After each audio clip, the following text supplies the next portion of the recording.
The disciplines of life.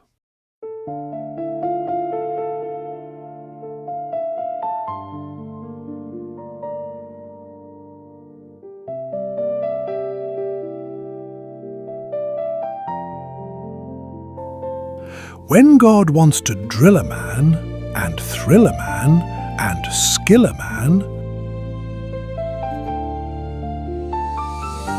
when God wants to mould a man to play the noblest part, when he yearns with all his heart to create so great and bold a man that all the world shall be amazed,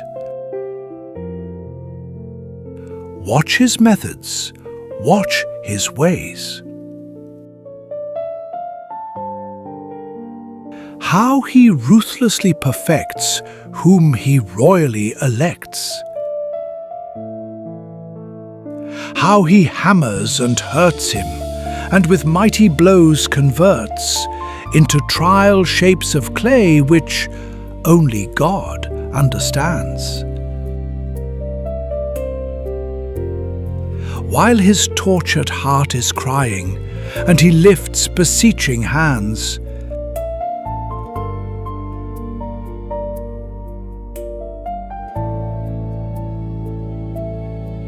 how he bends, but never breaks, when his good he undertakes.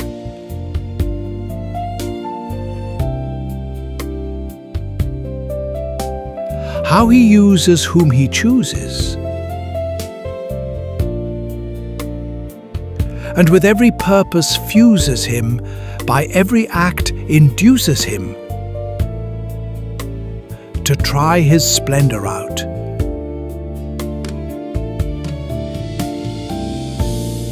God knows what he's about.